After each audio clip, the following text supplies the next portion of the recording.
I'm sorry, 2. You had S next to it? Yeah. Oh, then if you had S next to it, we did.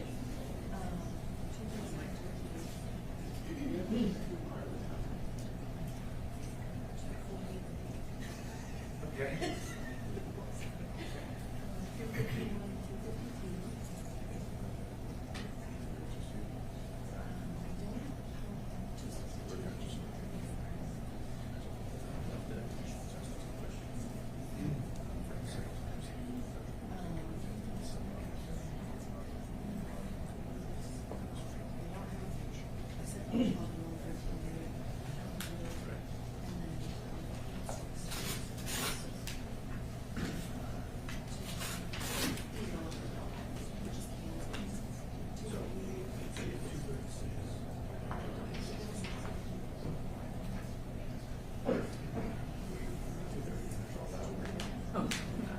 And you're going to flip the page over.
Marissa left that. No, it's me, but I prefer to blame her.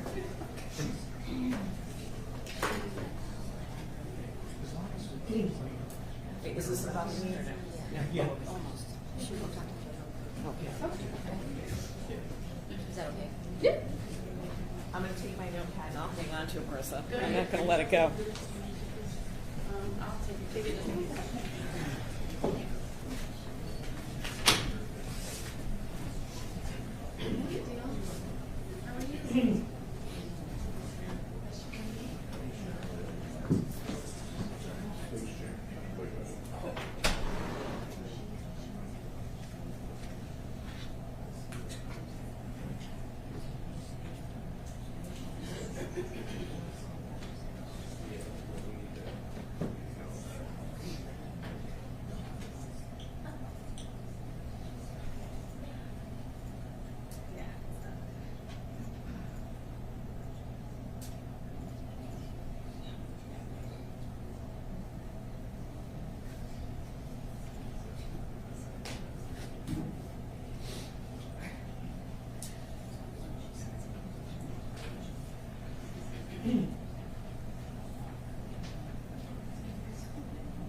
All rise. Circuit Court is in session. The Honorable Michael Osair presiding. You may be seated. Okay, we are back on record in file 24-21841-FC, People versus Dale Warner, and we are prepared to resume with trial today. I have met with the attorneys in chambers, and procedurally we're going to take care of a couple things at this point that are normally wouldn't happen until after the people rest, but the people are about to rest, and so rather than bring the jury in, hear the prosecutor say that, and then send them back out to deal with some procedural things that they can't see, we are going to just take care of those now. And so, Ms. did you want to put your agreement regarding the exhibits on the record at this point, or were you've agreed to wait until a little bit later? Is that accurate? We'd like to wait till later, Your Honor. That's accurate. That way the jury won't be kept waiting. All right, and Ms. Chartier, you wanted to make a motion. Thank you, Your Honor. I would make a motion for a directed verdict. I understand the court well knows the standard, has heard the testimony over the last few weeks, so I won't go in and reiterate it. I would just ask the court to grant our motion. Thank you. Okay, Ms. Wise. Your Honor, when the court views the prosecution's evidence at the time this motion is made in the light most favorable to the prosecution, you must determine whether a rational trier of fact can find that the essential elements of the crime were proven beyond reasonable doubt. Again, you've been here the entire trial, so we would ask you to deny that motion. All right. The court is required to state its reasons for ruling on such motion on the record so that can be reviewed. A directed verdict is appropriate only if, considering all of the evidence in the light most favorable to the prosecution, no rational trier of fact could find that the essential elements of the crimes charged were proven beyond a reasonable doubt. For the purposes of this analysis, the prosecution evidence is taken as true, and all fair inferences are drawn in favor of guilt. It is impermissible for the trial court to determine the credibility of witnesses in deciding a motion for a directed verdict, no matter how inconsistent or vague the testimony may have been. In this case, I do think there is ample evidence from which fair inferences can be drawn that all of the elements of the crimes charged have been proven beyond a reasonable doubt. There is evidence that on April 24, 2021, Ms. Warner intended to tell Mr. Warner that she wanted to sell the family business and get a divorce. Mr. Warner told law enforcement that a discussion around these topics took place that night. Mr. Warner was the last person known to be with Ms. Warner while she was alive.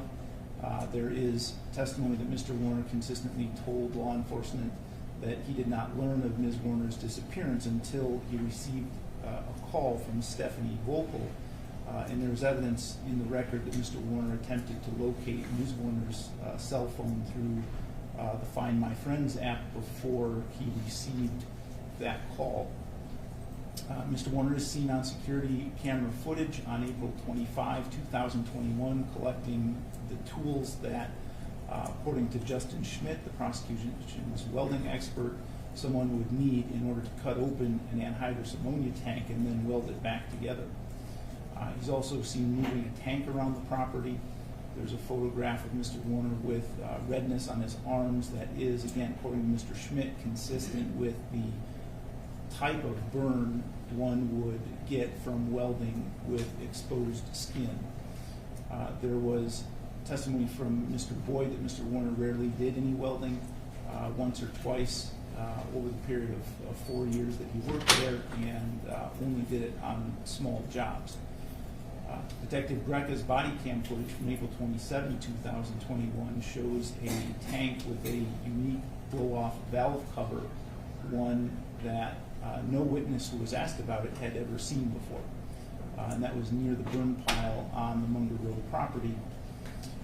Mr. Warner is then seen on drone footage moving the tank during a search of that property later on April 27, 2021.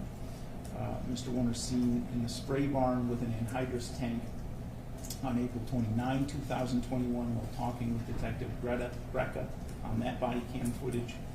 And a tank with the same unique blow-off valve cover is then discovered on the Paragon Road property much later, but that is property owned by Mr. Warner in that barn, and ultimately Ms. Warner's body was found in that tank. A rational trier of fact could infer from all that information that Mr. Warner is the person who killed Ms. Warner and that he concealed her body in the anhydrous ammonia tank. The autopsy performed by Dr. Cho concluded that the cause of death was homicide, and Dr. Cho testified that the causes of death were a blunt force trauma to the back of the head and strangulation. Viewing that evidence in the light most favorable to the people, it would be reasonable to infer, or a reasonable jury could infer, that the killing was intentional, and that since Ms. Warner was both hit on the head and strangled, that there was a real and substantial reflection for enough time to think twice about the killing. Alternatively, a reasonable jury could also conclude by making different inferences about the evidence that would also be reasonable and fair, that Mr. Warner either intended to kill or do great bodily harm, created a very high risk of great bodily harm, any one of which could be inferred from the injuries. And with respect to the tampering charge, the same facts that I've just outlined could be used by the jury to make rational inferences that Mr. Warner tampered with or concealed Ms. Warner's body, which would satisfy the elements necessary for the tampering charge. So for those reasons, I would deny the motion for a direct verdict. Thank you, Your Honor. Thank you, Your Honor. May I do the colloquy with Mr. Warner? Yes, thank you. Thank you. Mr. Warner, would you please stand? Mr. Warner, I'm sorry, would you like him sworn in? Yeah, Mr. Warner, I'll ask you to raise your right hand, please. Do you swear or affirm to tell the truth, the whole truth, and nothing but the truth under penalty for perjury? Yes. Okay. Mr. Warner, you understand you have the constitutional right not to testify at trial, correct? Yes. And that right means that if you choose not to testify, the jury cannot hold that against you when they are deliberating. Do you understand that? Yes. The court will give a jury instruction to the jury that they cannot hold your exercising of that right against you. Do you understand that? Yes. You also can choose to forego that constitutional right and decide to testify at trial. Do you understand that? Yes. At trial, I would ask you questions, and then the government would have the opportunity to cross-examine you as well. Do you understand that? Yes. And you would have to answer all questions unless the judge held that there was an evidentiary basis for you to not answer them. Do you understand that? Yes. We have discussed this numerous times. Do you agree? Yes. Do you have any other questions for me about exercising or not exercising that right? No. At this time, is it your decision that you will not be testifying at trial? That's correct. Yes. Thank you, Your Honor. Okay. Thank you. I'm sorry, I'm just checking the recording system. Oh. Mr. Warner's voice was a little low there. I just want to make sure I got everything. I hear it through the headphones, but we're not going to pick it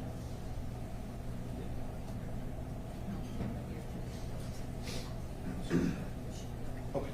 All right, we're all set. Okay, great. Thank you. Okay, are we ready to bring the jury back in? Yes, Your Honor. Yes, Your Honor.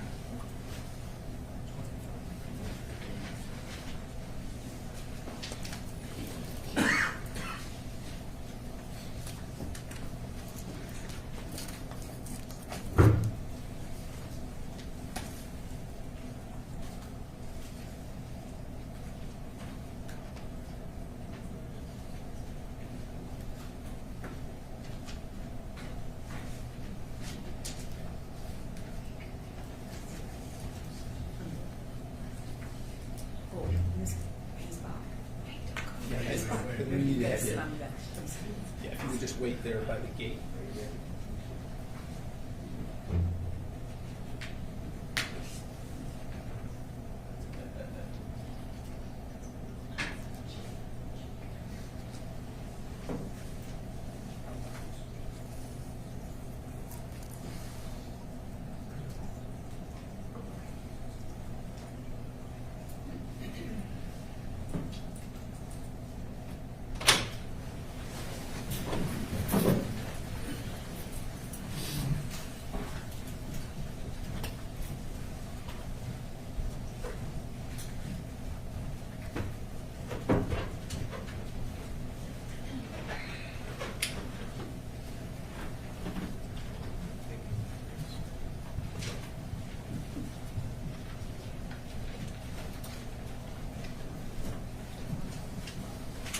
You may be seated.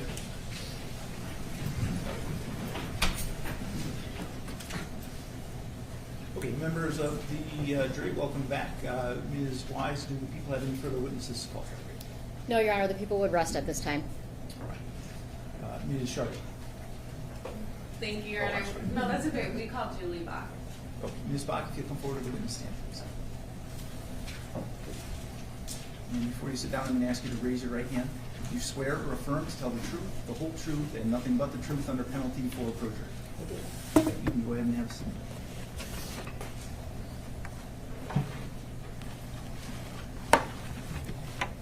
Good morning. Will you please state and spell your name for the record? Julie Bach, JulieBock. Okay, and I'm going to ask you to try to speak as loudly as possible just because Okay. that microphone doesn't amplify. It's for recording.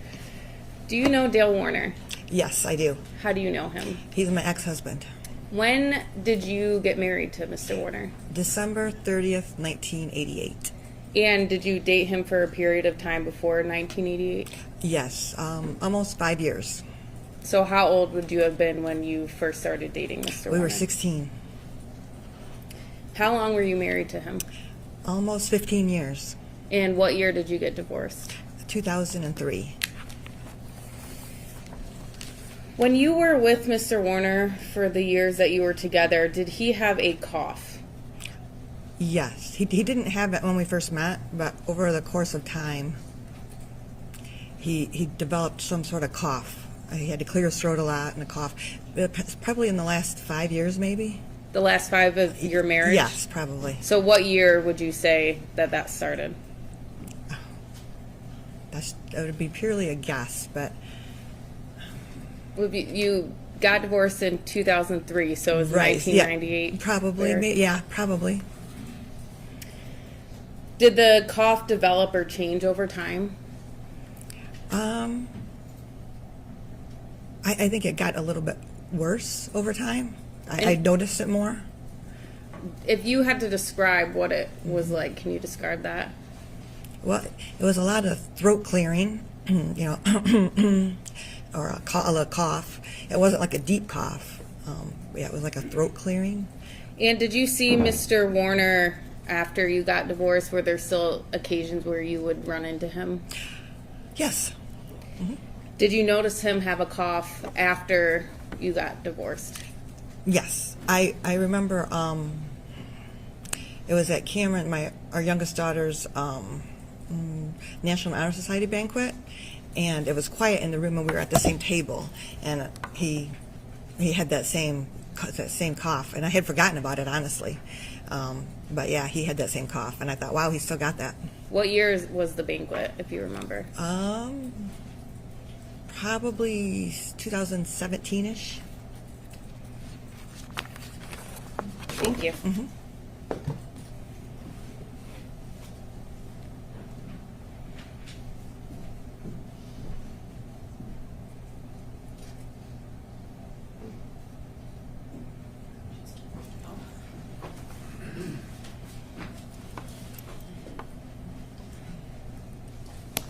You indicated you were married for 15 years to the defendant? Almost, yes. All right.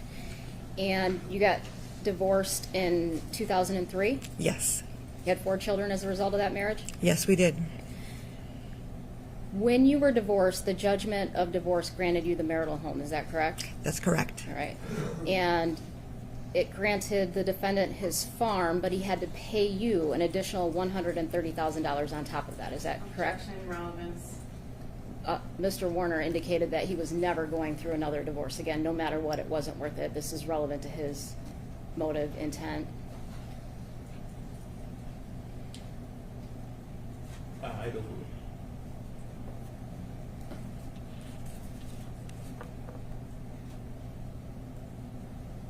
You overruled the objection, Your Honor? Yes. Okay. The defendant had to pay you an additional $130,000 to keep that farm. Is that accurate? I don't know the exact sum. I do know that he got the land. It wasn't actually a farm. He got some farm land and all the farm equipment, and I got the house, and he paid off the house. Okay. And if So you're- I had a house free and clear.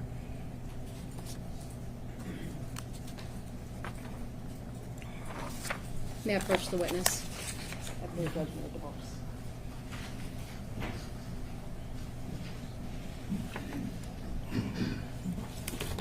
Does this document look accurate? I'm sorry. I drank too much coffee. A long time ago. Does this look? Yep.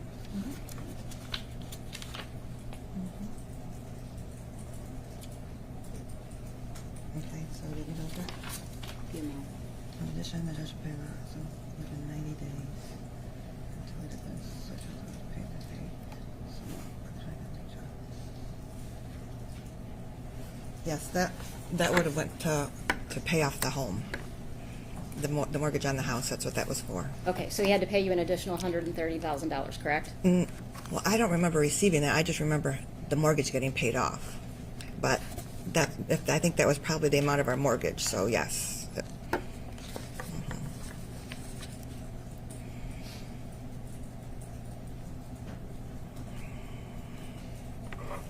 You were awarded full custody of the children in the beginning, Yes. and you guys had a custody battle. Yes. You went to court a number of times regarding the children. Yes, we did. You had to hire an attorney for those hearings, Yes. and the defendant hired an attorney for those hearings? Yes.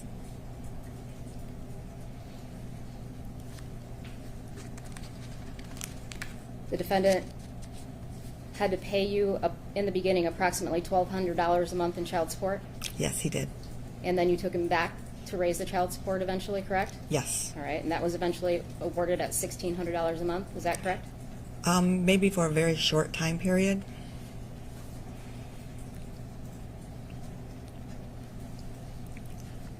Within a day or two of Dee going missing, the defendant called you, correct? Yes. And he, at that time, he indicated to you he wanted Cameron to come and do the books for the business. Is that accurate? Yes.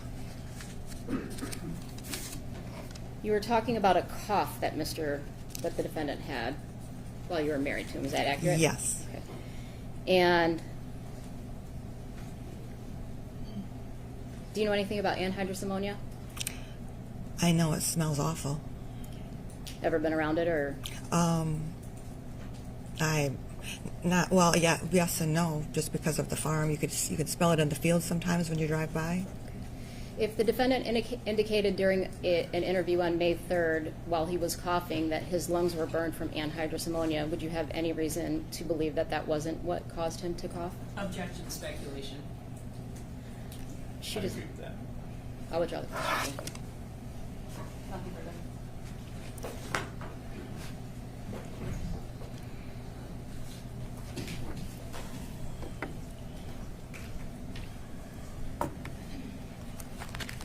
Going through the divorce with Mr. Warner, was it civil? Very. Did you use the same attorney? Yes, we did. Did you go to lunch after your divorce? Yes, we did. Was it the same day? Yes. I have nothing further. The initial divorce, you used the same attorney, correct? Yes. And then you had multiple hearings after that where you each had your own attorney, correct? That's correct. Thank you. Nothing further. I have nothing further, and we have no objection. Oh, unless there's questions, we have no objection releasing her from her. No objection. To be released. Thank you. You can step down and free. Okay, thank you. And next, we call Todd Neighbring.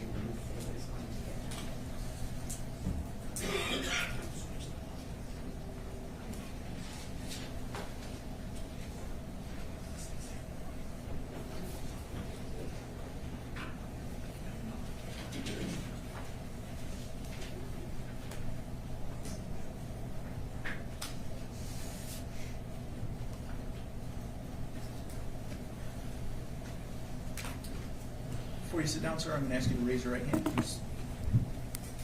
Do you swear or affirm to tell the truth, the whole truth, and nothing but the truth under penalty for perjury? Yes, I do. Okay, you go ahead and sit down.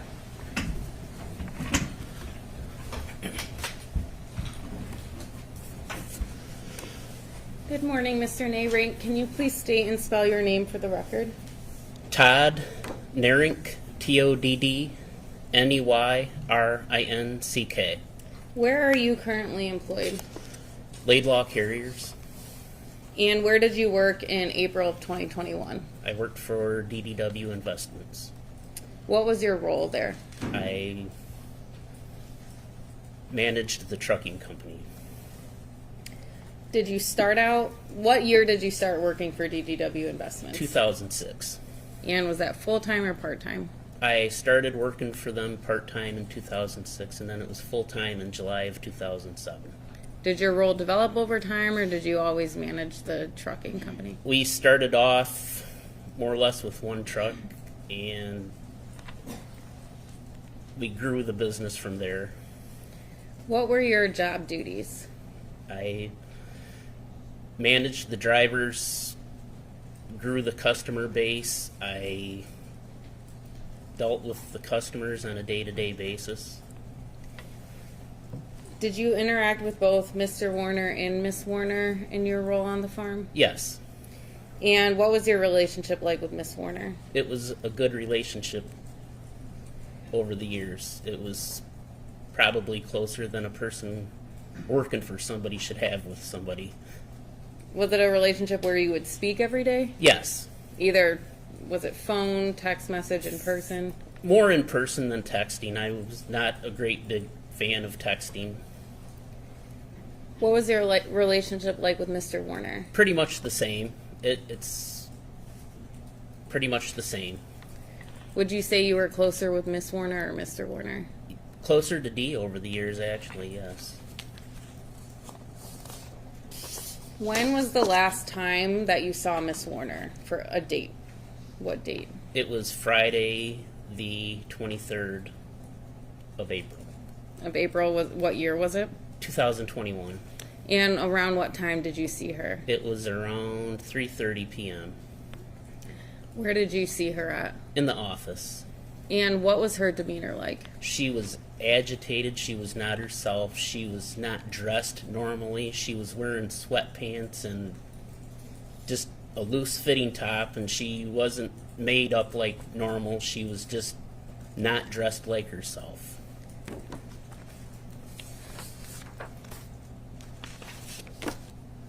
So that was Friday, April 23rd. Did you come on the Warner farm at all on April 25th, 2021?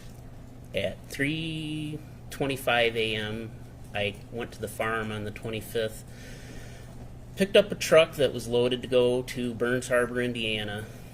I was in and out of the farm in probably 10 or 12 minutes. I hooked the truck up, started it, and I left. When you were on the farm for the 10 to 12 minutes, did you notice any lights on in the house? The kitchen light was on in the house above the sink, and then the TV was on in both the living room and the bedroom, which was always normal. Had you picked up loads before on the Warner farm at this time period? Yes, the previous Sunday I had done the exact same thing. I went to Burns Harbor, Indiana. You picked up your truck and left. After you left the farm, did you ever go back that day? I got back around 3:30 p.m. on the 25th. And when you got back to the farm, who was on the farm? There was Parker, Hardy, Raquel Bach, and Zach Bach were all in the office, looking through the cameras, and I had gotten a call from Greg Hardy maybe a half hour prior to when I got back, and he was... I don't want you to get into what Okay, anyone said. okay, No, that's okay, okay. So that's fine. you saw Okay. Parker, Raquel, Zach. Did you see anyone else on the farm? That's all I saw Okay. when I first got there. And what did you do when you got there? I went over to my side of the office. I had to send some custom papers in and get a couple of things in order for Monday, and I had to send a few of the driver's information. I got done and I left. And did you see Mr. Warner at all after leaving the office? I went over by the spray barn on the east side of the property. He was in the building, loading the sprayer, and he walked out and talked to me. I did not walk into the building. Did you see him welding at all that day? No, ma'am. Did you know Mr. Warner to weld things on the farm? I've seen him weld, but What have you seen him weld? just anything that was broke.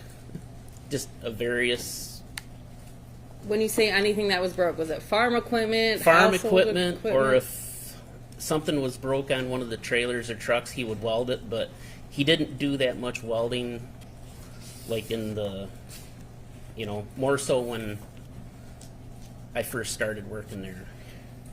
You talked about farm equipment. Was there anything with the tilling farm equipment that would break and you saw Mr. Warner welding it? There was a Kong skill tillage tool that broke, that anytime they used it, something broke on the thing. Do you know specifically what it was? There's these baskets that would break, rocks would get in them, and they would have to be welded or twisted or some damn thing. Again, just from what you've seen, did it have to take cutting and welding, just cutting, just welding? It just depended on what was broken. I mean, there's a million things in the world that would break on the thing, and most of them required welding, cutting, or that type of thing. And had you seen Mr. Warner fix that specific? If there was machine? nobody else around, he would fix it. Okay, I have no further questions. Thank you.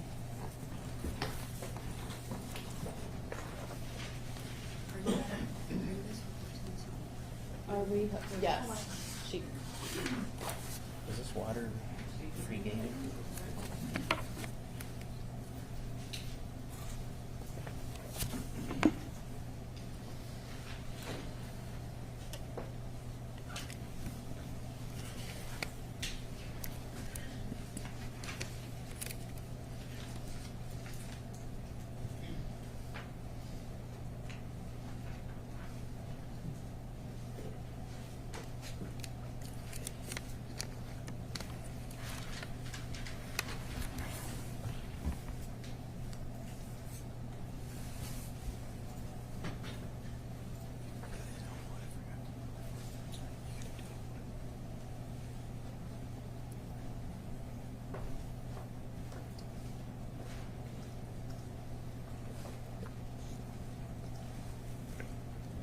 You indicated that you were at the Warner property on April 23rd, 2023? Yes, at 3:30 p.m., ma'am. All right, and Stephanie Vocal was there? Just to clarify, I think you said 2023. It was 21. 21, I apologize, 21. I misspoke. The years all run together, so. When I said 23, I apologize. Yeah. The 23rd of 2021? Yes, ma'am. Okay. And Stephanie Vocal was present at that time, correct? Correct. Okay.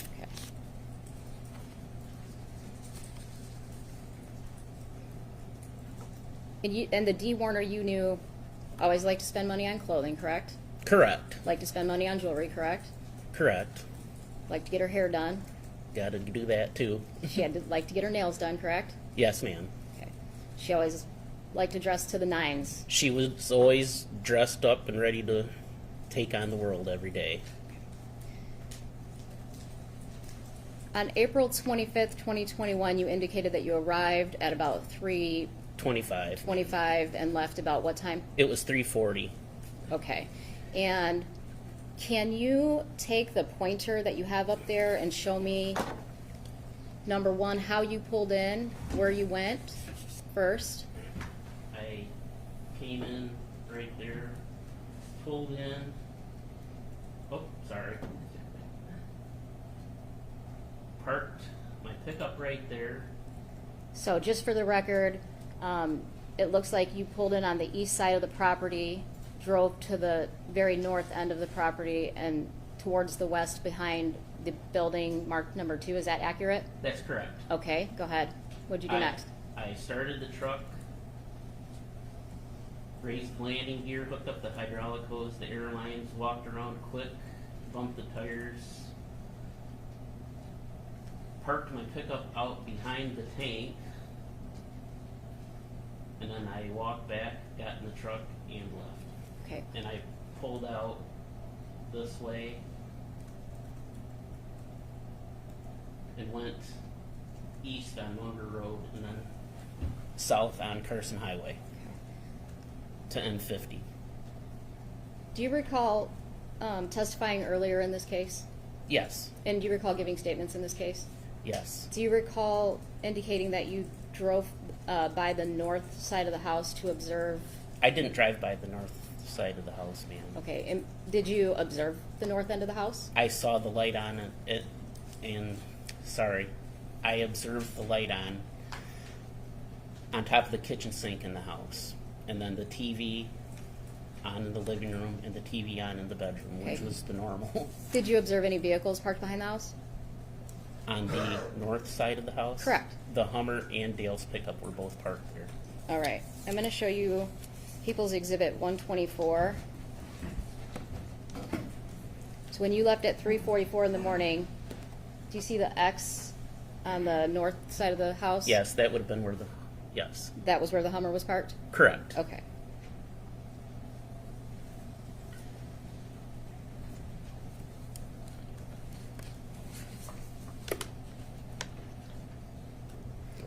What time did you get back to the property after your load that morning? It was 3:30 p.m. Okay, and you went into the office, talked to the kids, is that correct? Correct. All right, what time do you think you left? It was right around 4:30. Okay. And you indicated you saw Dale inside the spray barn loading the sprayer. Correct. And then Okay. he walked out and talked to me, and then that was it, and then I left. Okay, you didn't see the sprayer parked in between the building 1 and building 7 there? No, I did not, ma'am. Okay. If I recall correctly, the sprayer was parked in the spray barn, and the hose was hooked up to the sprayer at that time, and that was what I remember. Okay, nothing further, thank you. I have nothing further, Your Honor. We have no objection to releasing him. Ms. West, can we release Mr. Miller from the subpoena? Yes, John. You can step down and free to go, or if you prefer to stay in the room. I'm sure you probably would like to too. Thank you, sir. You're welcome. I'm sorry, we have a question from the. Okay, I didn't look at it either, so. Oh,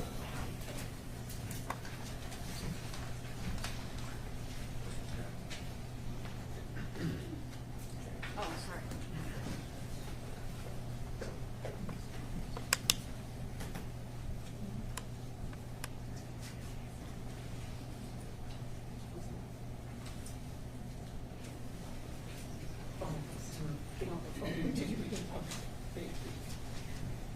All right, we have one question. It's my understanding that there's no objection to that question. Is that That's correct. That's correct, thank you. Okay.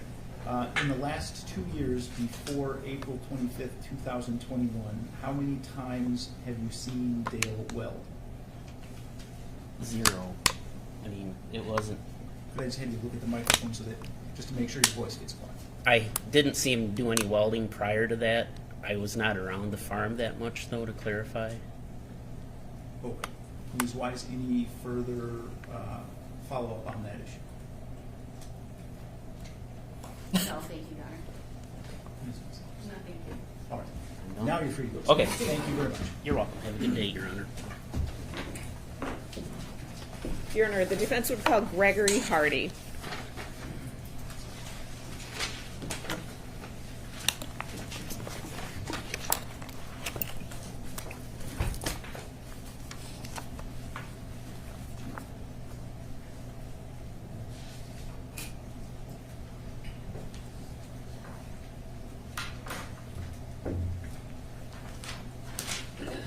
Just before you sit down, I'll ask you to raise your right hand. Do you swear or affirm to tell the truth, the whole truth, and nothing but the truth under penalty for perjury?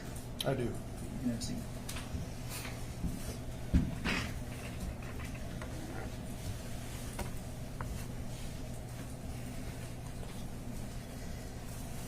Good morning, Mr. Hardy. Would you please state and spell your name for the record? Good morning. I'm Greg Hardy, Greggg Hardy. Thank you. And to be clear, Dee Warner was your sister, correct? That's correct.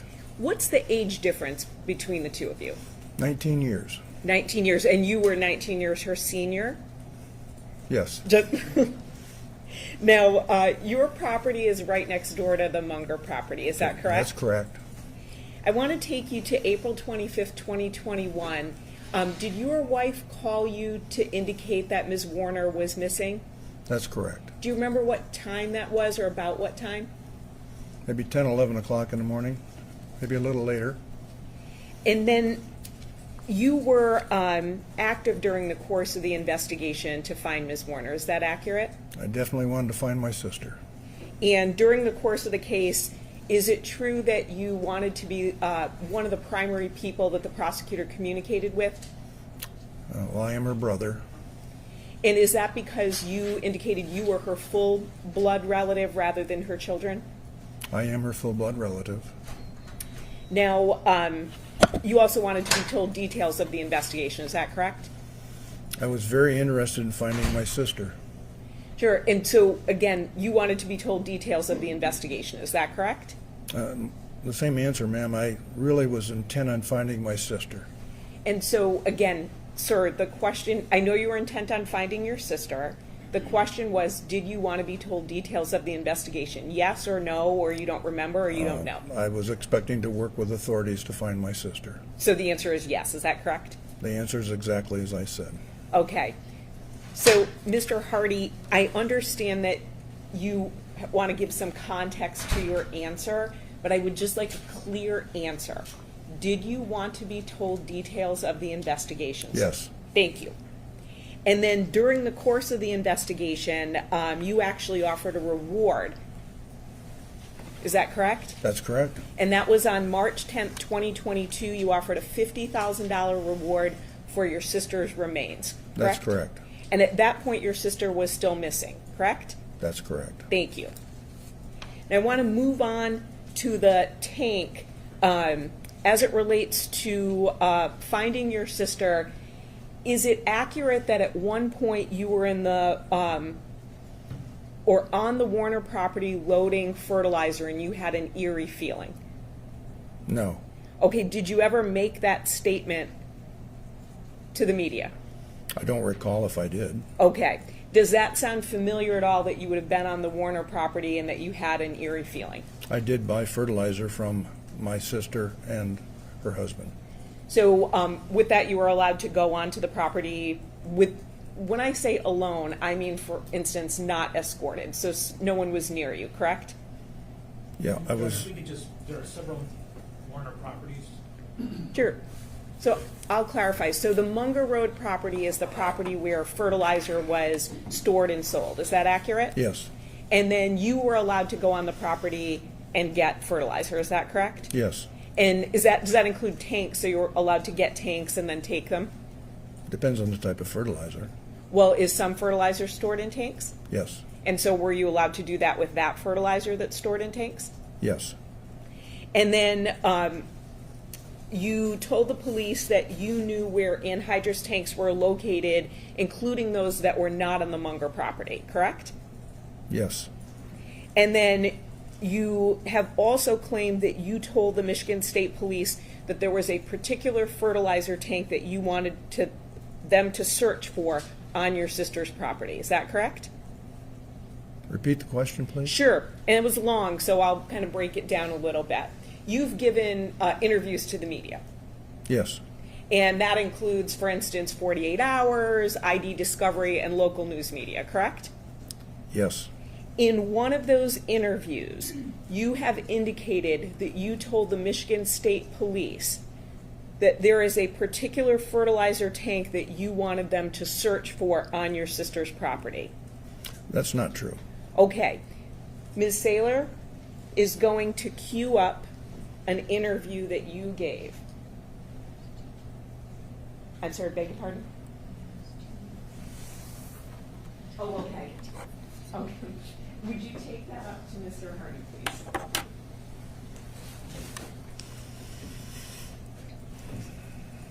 Mary, what'd you remember that? It's the People ID Discovery interview? 25. Yes.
Was that your voice, sir? It was. And that was you in the interview, correct? That correct, it was. And in that interview, you claimed that you told the Michigan State Police that there was a particular fertilizer tank that you wanted them to search for on your sister's property, correct? I mentioned tank, but it wasn't that specific tank. It was a tank.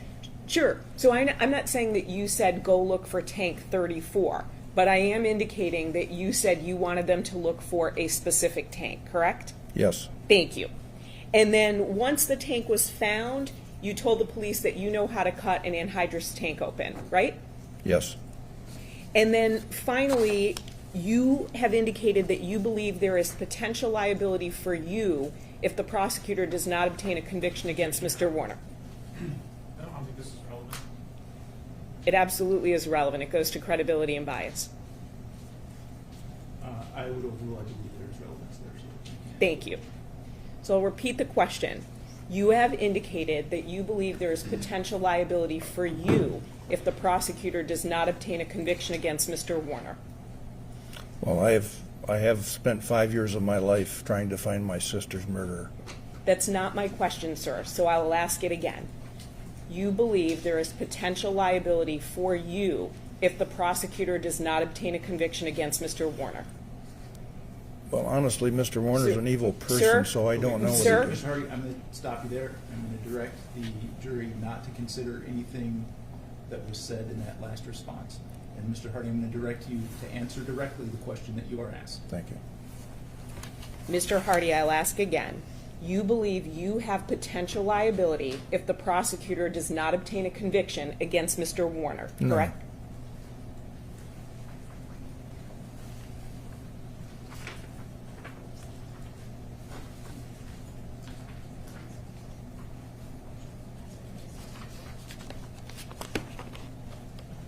I'm sorry to interrupt. I didn't think our recording system caught the last answer, so could you just restate your answer? The answer is no. Thank you.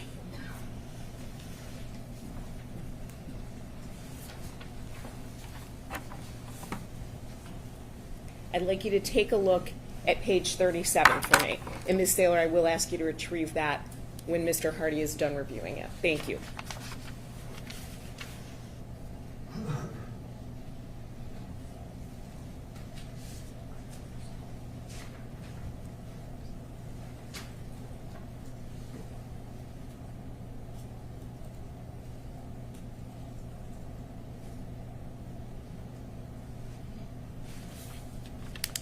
Are you done, sir? Thank you.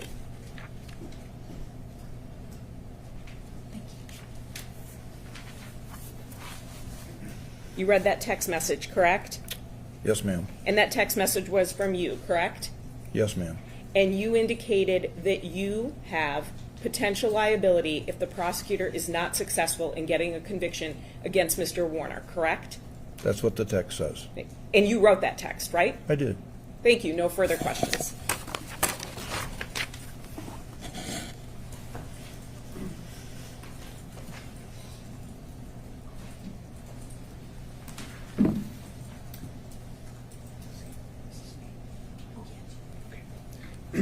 Morning, Mr. Hardy. Good morning. I'm going to show you what's been admitted as People's Exhibit 175.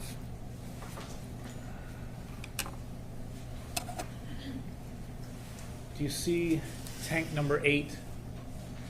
I do. Do you recognize the Warner spray barn? I do. Is that the tank you're referring to? It is. Okay. So that was the tank that you wanted the Michigan State Police to find? Yes. And you had seen that tank in the barn, in that barn, in the week after your sister went missing? I did. Okay.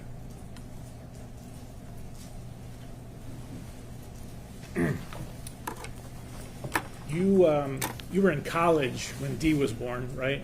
Yes, I was. Okay, so you never lived in the same home together? We did not. And the age difference, 19 years, what did that mean for you and your relationship with her? Well, as you mentioned, I was already in school when my mom had my sister, and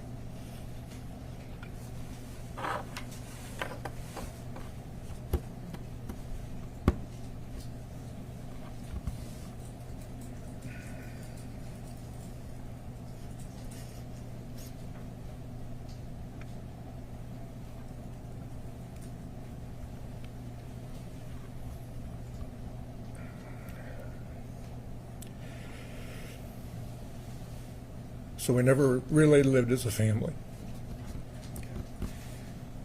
Did you take on a kind of a father role with Dee? Yes, unfortunately. Okay. So one time when she was in high school, she had a big blowout party that you had to break up? Yes.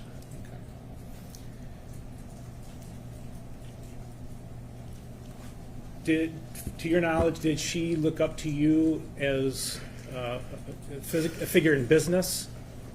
Objection, speculation. If he knows, Your Honor, I preface the question that way, if he knows. It would still be speculation. I think it is still speculation. Okay. It's about her state of mind. Very well.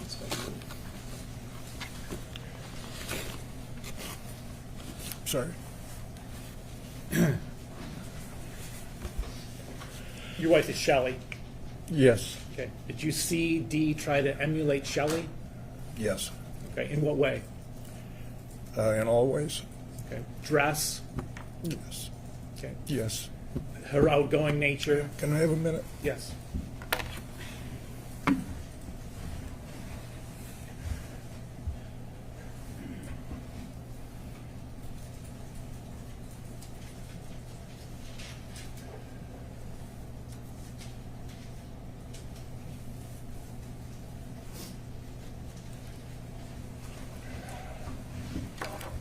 I'm sorry.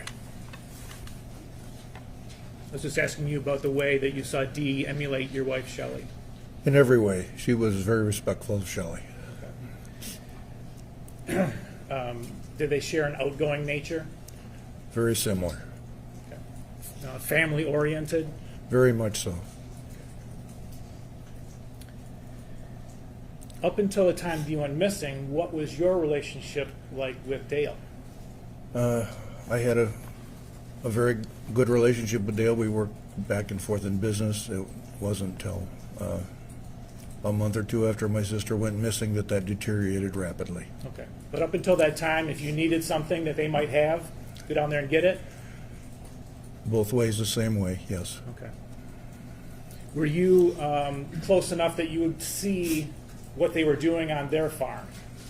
Yeah, my property was adjacent and surrounding it to a large degree.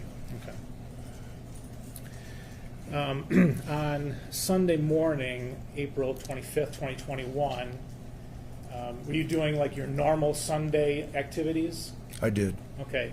And you own a dairy farm, correct? I do. How long have you owned that farm? My family for 5 generations. Okay. And so on that Sunday morning, do you recall your activities? Yeah, I I did my normal routine, which is obviously I'm the owner, and so I'm in charge of everything. And the most important part of a dairy farm is the what we call the special needs cows. Those are the ones that have had babies or are sick.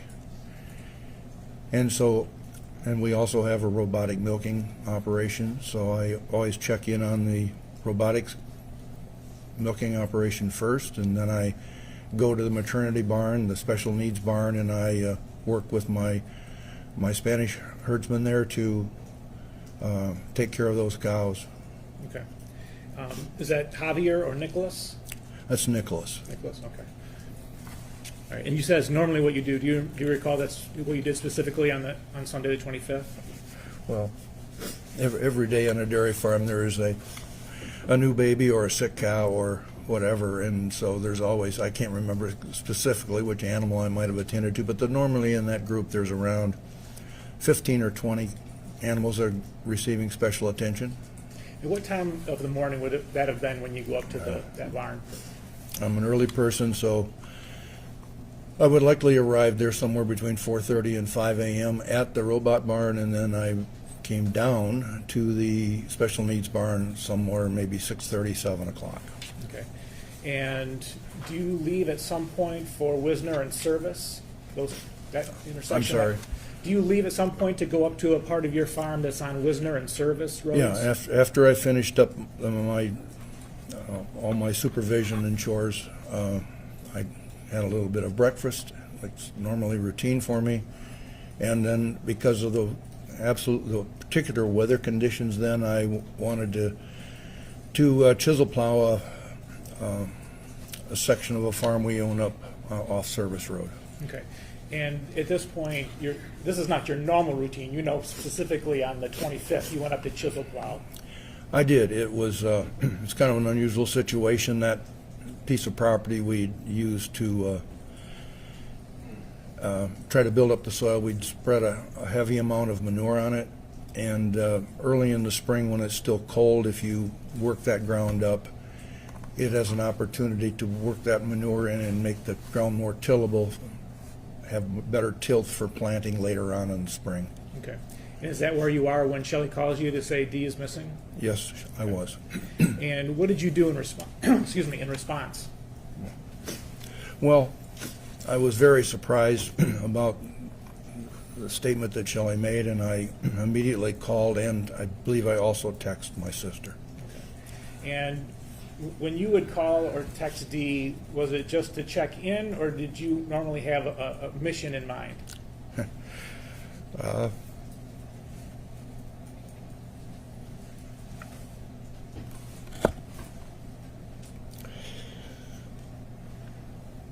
sorry.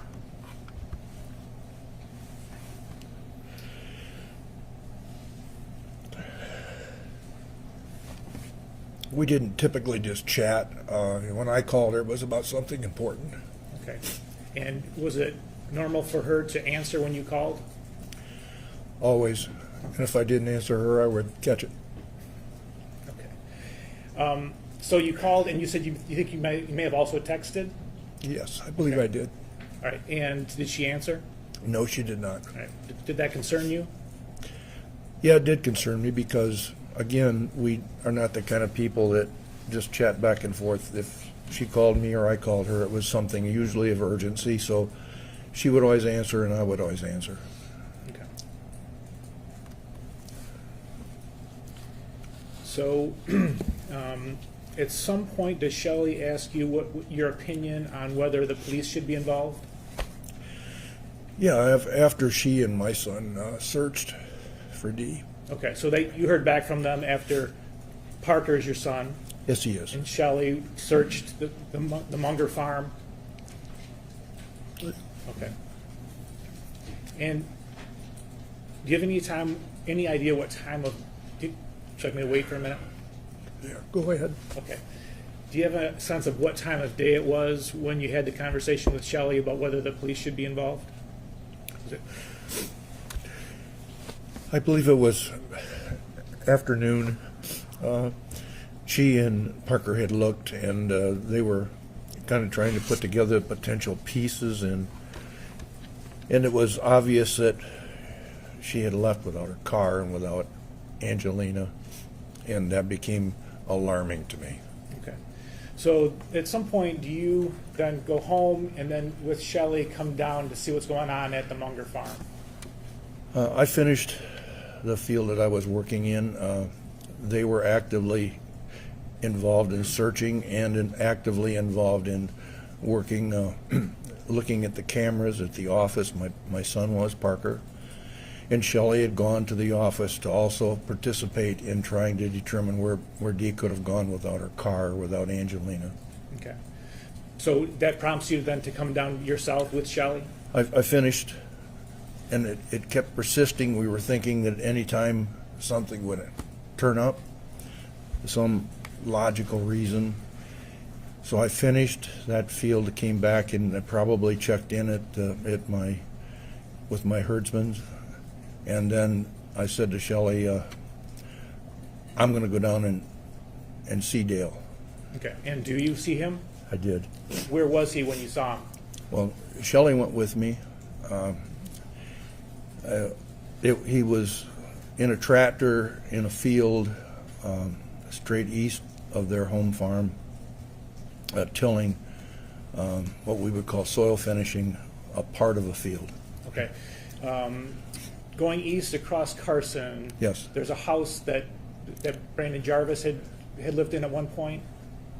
Yeah. Okay. I had rented that house and property, and behind that is a field that Dee and Dale owned. Okay. And where was Dale in relation to that house, that Right, white house? almost directly east of the house, and he was tilling the field only but what was alarming to me or surprising to me was only tilling part of the field. Okay. And when you till a field, is that so that you can get it ready for planting? Yes, that's correct. Would it be unusual to wait a week or 2 or 3 between tilling and planting? Objection. While Mr. Hardy has run a dairy farm, I think we're getting into expert farming territory.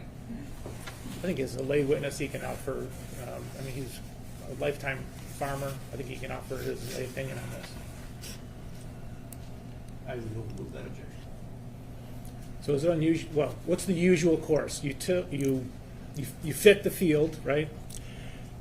Generally, depending on your type of farming, but you would till the field, allowing the soil to be tilled up to make a good seed bed, and then you would generally directly plant relatively close behind that, within a few hours, or maybe at least a day or a day and a half. And from your own observations, you said that Dale was tilling that field on Sunday afternoon.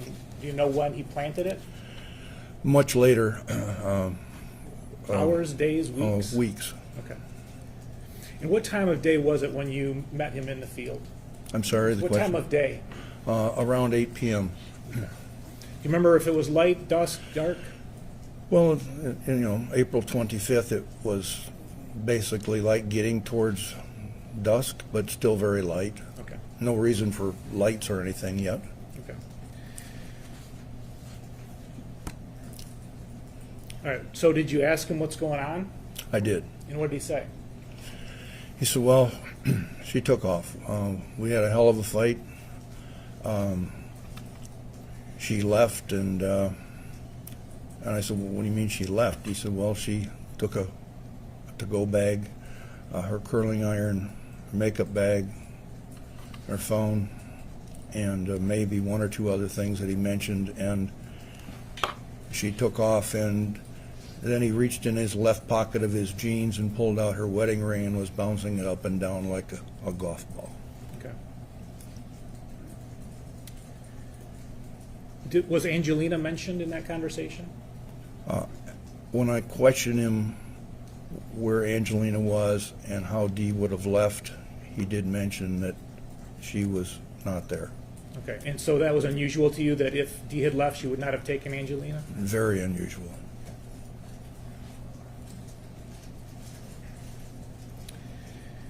On average, up till that point, how often in a week would you say would you have an interaction with Dale?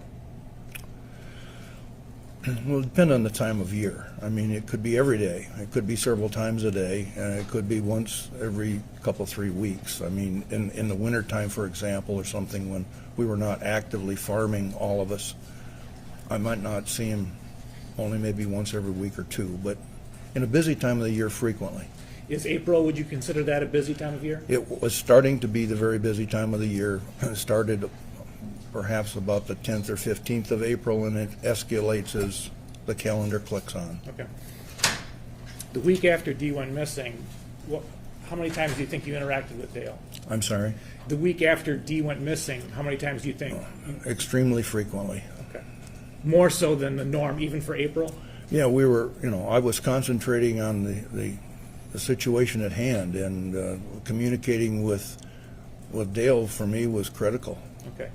And he had said to you that she had left without either vehicle, correct? That's correct. And did he have a theory at that point in time what had happened to her? His theory to me when I asked him was that somebody must have quote-unquote picked her up. Okay. All right, so did you then want to follow up on, okay, who could it be that would have picked her up? Well, it seemed very unusual. First of all, if someone were going to pick my sister up, it would likely have had to be somebody she knew. Actually, when I said to him, I said, she couldn't have just looked in the yellow pages on Sunday morning and picked out somebody to come pick her up. So who would have taken her somewhere? Right. And were you familiar with a lot of the people that she had grown up with, known through 4-H, known through high school, those kind of things? Well, we have a close-knit community. So, her best friend in high school was my best friend's sister. So, yes. All right. So what did you do to try to chase down anybody who may have picked her up? I called anybody that I could think of. Okay. Friends, family? friends, family, co-workers, everybody I could possibly think of. All right, do you have an idea of how many people you called in this effort?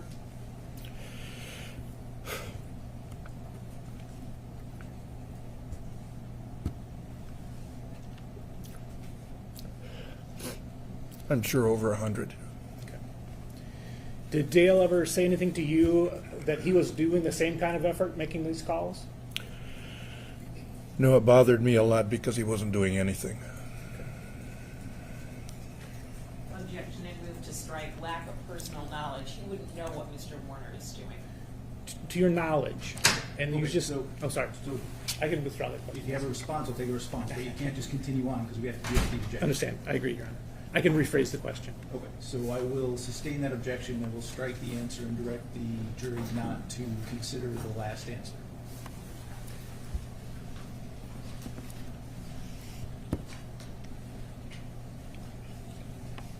You indicated that you dealt with Dale a lot that first week after Dee went missing. I did. In the conversations that you had, not anything other than that, did he indicate to you any efforts that he was making to find Dee?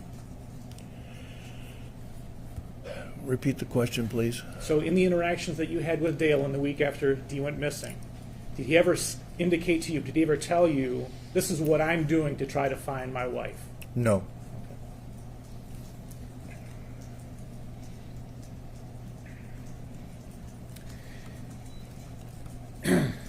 On the Monday morning after the 25th, so April 26th, did you have a conversation with Dale? I did. Okay, and where did that take place? He came to my office at my robotic milking facility. Okay, did he have a phone with him? No. Okay, Well, did he may have had his own phone, I'm not sure. Right. Did he mention a phone in relation to your son Parker? He did. All right, what did he say to you? He asked if Parker would be able to get a phone that he had told me that Dee was Dee's old phone that they'd recently replaced when they were either in Florida or on a trip. And she and he had gotten new phones, and Dee had left an old phone in the motorhome. And he had found that phone and wanted to know if Parker could arrange to get her phone number, her phone system hooked up to that phone. Okay, so he wanted the information off the phone that she had replaced when they were in Florida. That's correct.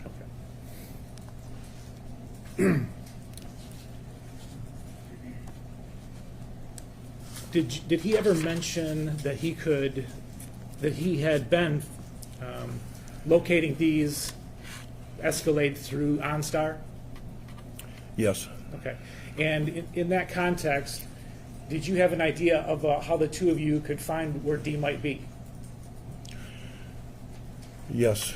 Okay, and what did you say? Well, my thought was that when he had said he had been tracking her because he wanted to know where she was, I said, well, if you've been tracking her, why don't we take those locations and we can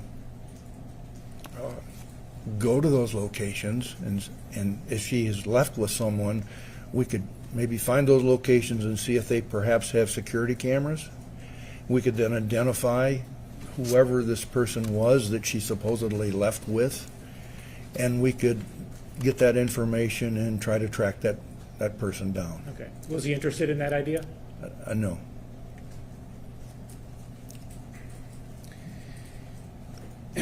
After about 10 days that Dee had been missing, did you sit down with Dale and tell him that you wanted him to do something in particular regarding a reward? Yeah, I wouldn't say for sure it was 10 days, but it was somewhere in that neighborhood. Okay. 10 days to 2 weeks. You know, we'd been working, my family and I and everyone that I knew or friends of Dee's had been working heavily to try to find her. And it just wasn't adding up. And so I requested Dale to come to my office Sunday morning, and a Sunday morning, which he did do. And I, by this time, was getting pretty stern about this. And I suggested there were two things that were going to happen that day. I just want to know about the reward.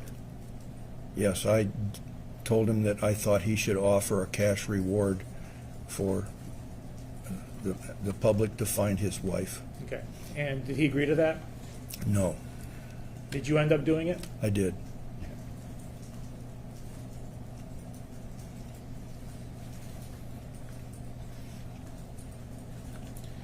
At some point, did you organize a search party of people that were concerned that Dee was missing and to search various properties? Yes. Tell us about that. From that week, starting on Sunday, April 25th, 21, at first, I got really no significant interest from Dale in wanting to make it public. But as the week went on, I decided that perhaps we should take a search party with family and members of the community who were willing to, and walk the properties just to make sure that something wasn't out there somewhere. Dee wasn't somehow went out and self-harm or been hurt or whatever happened, and tried to just check that box off to make sure we couldn't find her anywhere. Do you have an idea of how many people participated in that search? Probably around 30. Okay. And do you have any idea of how many acres were searched that day? Oh, from 500 or 600 to 1,000. We covered everything from basically M52 clear down to Tipton Highway, which is basically almost 3 miles, and east to west, and we covered north to south, at least 3/4 or a mile each direction, north to south as well. North and south of the farm. Of the That's Munger farm. correct. Okay. Our center point was at at Dee's home. Okay. Did Dale participate in that? He did not.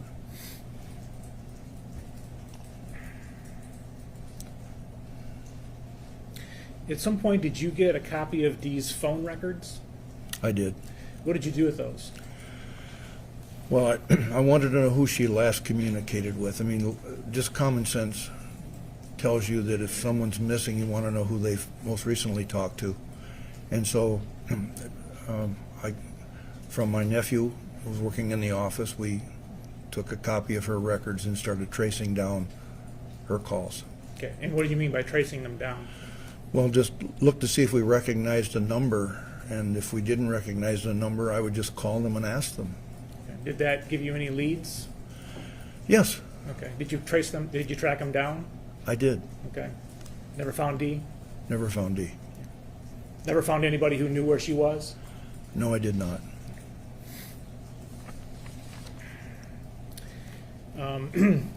At some point, you made a public request for anybody in the public who might have an idea to come forward, didn't you?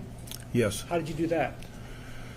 I did it with billboards. I did it with podcasts.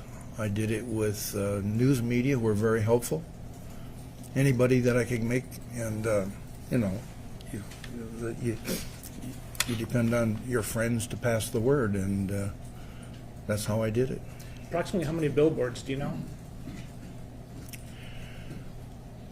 Well, there were 2 or 3 standard billboards, and then there was a very kind gentleman.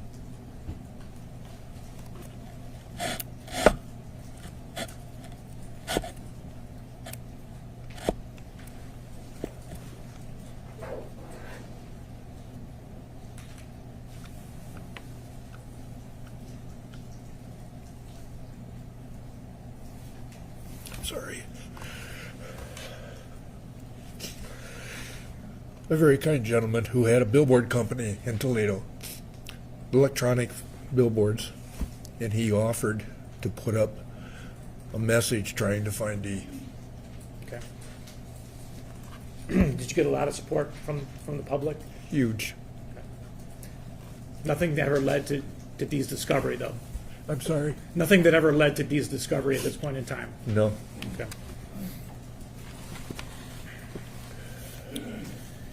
In 1 year,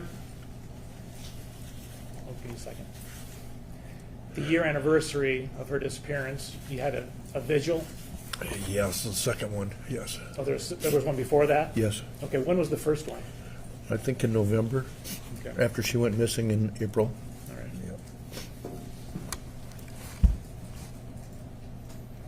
Yep.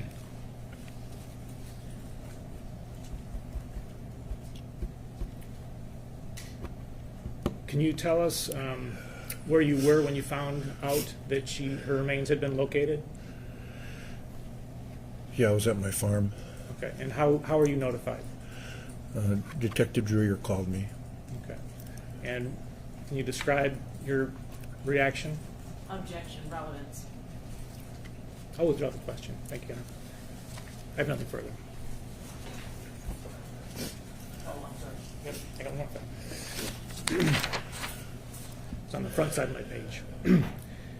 You said that on direct examination, you had indicated that you think you may have some liability if Dale is not found guilty. Yes. Is that because of some public statements that you have made about your belief in this case? Yes. Okay. And what are those public statements? Objection, hearsay. I think she opened the door by asking about whether he believes he has liability. I'd want to ask why he believes.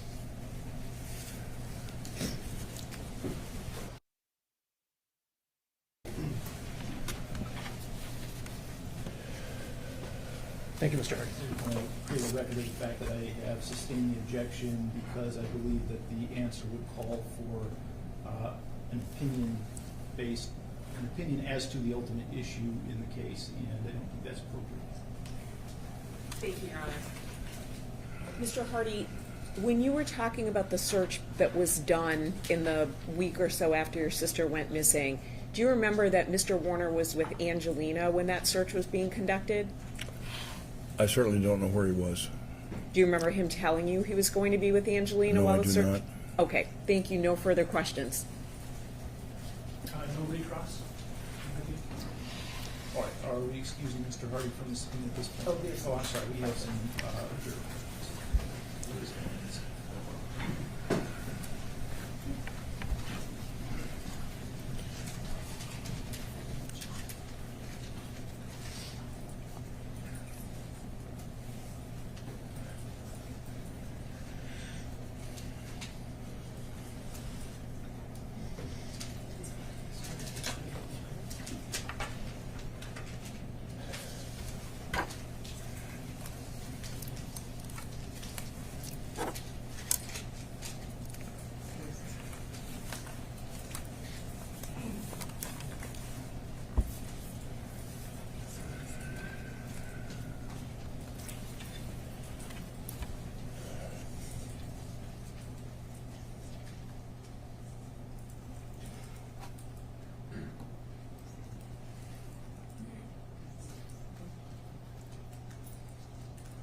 okay, so we have 5 questions from the jury. My understanding that the attorneys agree that 4 will be asked and 1 should not be asked. That's correct, Your Honor. That's correct. Have you ever noticed any bipolar tendencies from Dee, and would you consider Dee to be bipolar?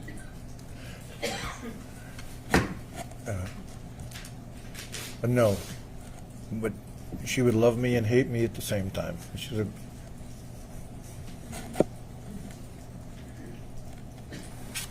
Have you witnessed Dee abusing prescription pills? absolutely not.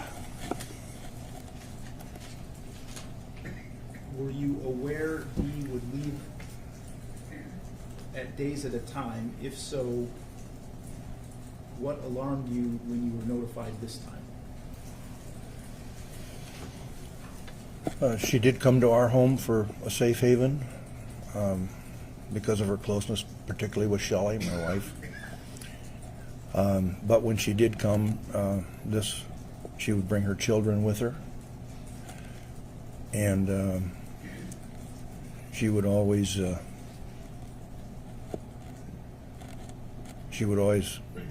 share the frustration and explain the toxicity of her marriage. Objection goes to hearsay and also exceeds the scope of the question.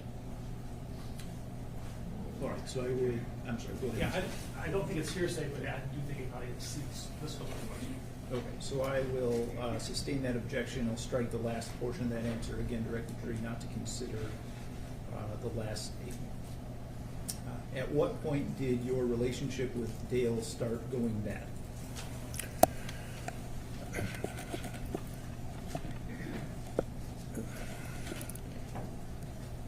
It went gradually over about a 2-month period.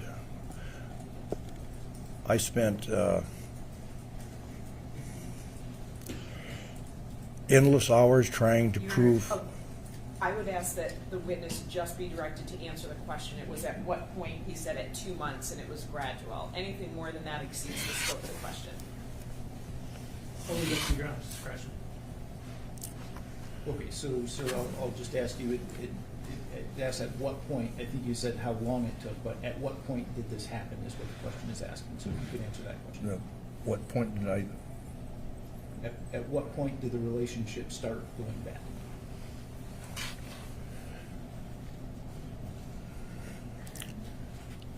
Approximately 2 months after my sister went missing.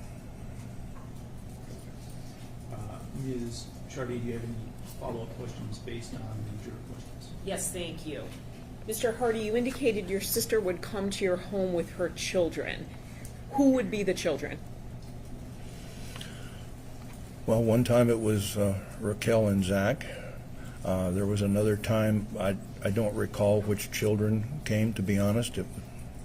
So it sounds like it was quite a ways before, and the reason I say that is Angelina, there's a gap between Angelina and her oldest sibling. So when was the last time? Do you think it was years before she went missing?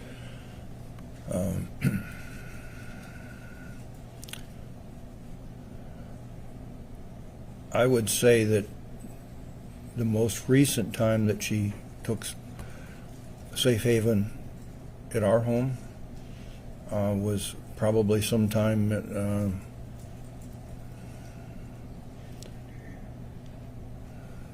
maybe 3 or 4 years before she went missing. I can't tell you exactly. No, that's great. Thank you.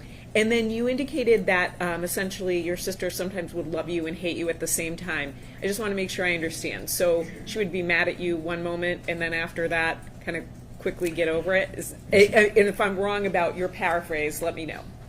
No, I said that. Okay. She had a very dynamic personality. She was very outgoing.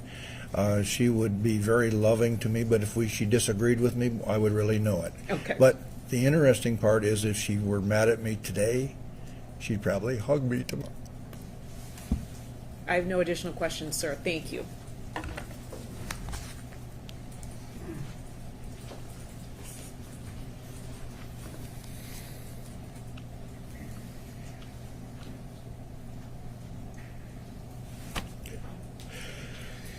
More recently, within the last year or two before April 2021, were you aware that she would go to the lake house sometimes and stay?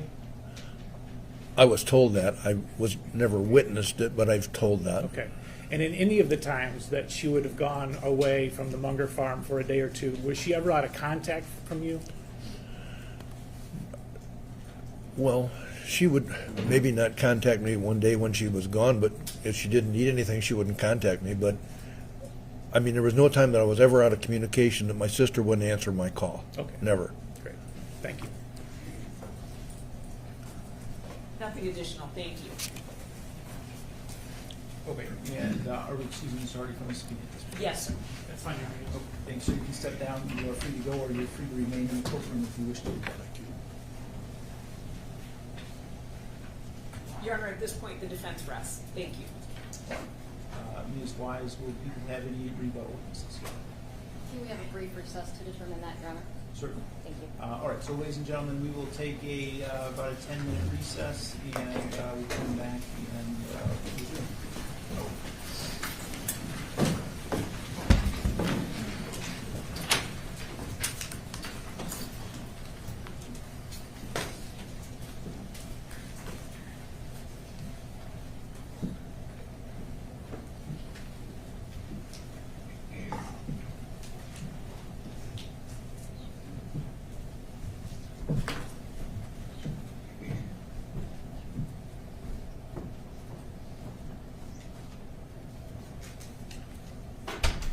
Okay, I just want to quickly make note of the one question that was not asked of the juror, that the jury asked, which was not asked of Mr. Hardy, and that was, do you know of any enemies Dee may have had? All right, anything else we need to address on the record at this point? No, thank you, Your Honor. No, thank you. Just that both sides agreed that that was not going to be. Yes, thank you, Mr. McCready. Both sides did agree that that question would not be asked. Thank you. All right, we'll take a 10-minute recess.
All rise.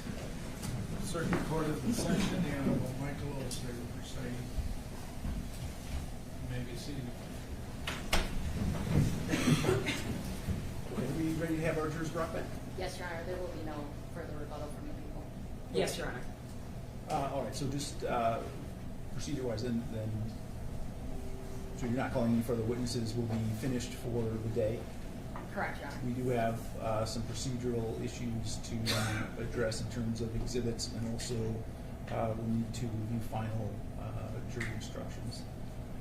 Dates of photographs, the government's going to put on, and then I think they're releasing the remaining people who are on the witness list. Okay.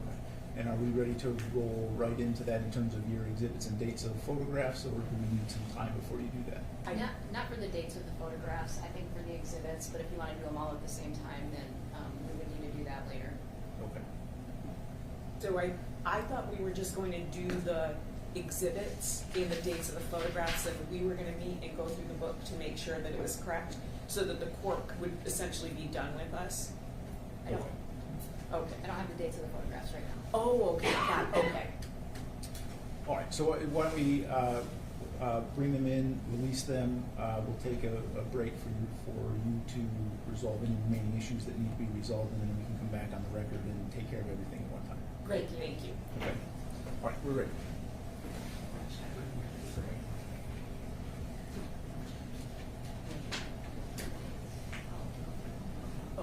Okay, so just let me know.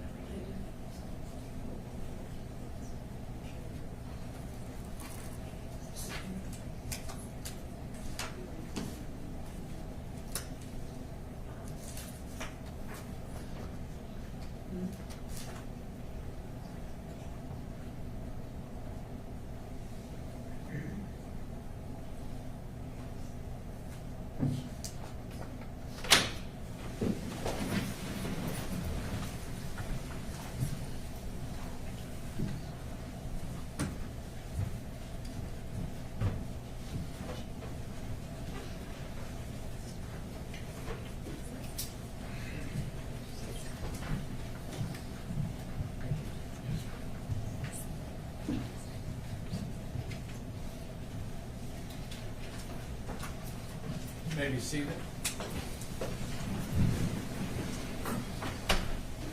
All right, and Ms. Wise, do people have any rebuttal witnesses that they would like to call? No, Your Honor. All right. So, ladies and gentlemen, there are some procedural things that we need to address at this point in the trial, and so we are going to break for today in order to do that. Tomorrow, since it was a late start day, and the attorneys had requested some time to prepare for closing statements, we're going to give them the day to do that. So we're going to come back on Thursday at 9 a.m. To hear the closing statements, and we will proceed from there. So you are released for today. During the trial, do not read, listen to, or watch any news reports about the case. Under the law, the evidence you consider to decide the case must meet certain standards. For example, the witnesses must swear to tell the truth, and the lawyers must have the ability to cross-examine them. Because news reports do not have to meet these standards, they could give you incorrect or misleading information that unfairly favors one side. So to be fair to both sides, you must follow this instructions. Thank you, and we will see you back on Thursday morning at 9 a.m.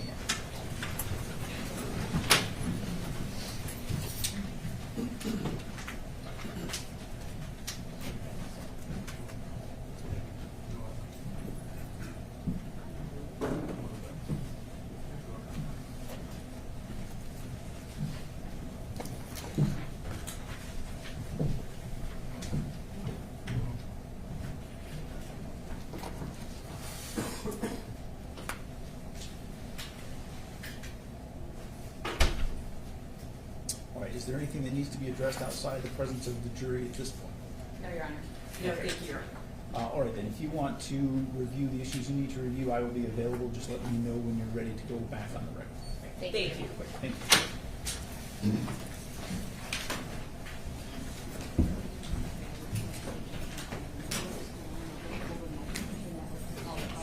Yes, so you were having to run the second floor. I don't know why I listed that, but yes.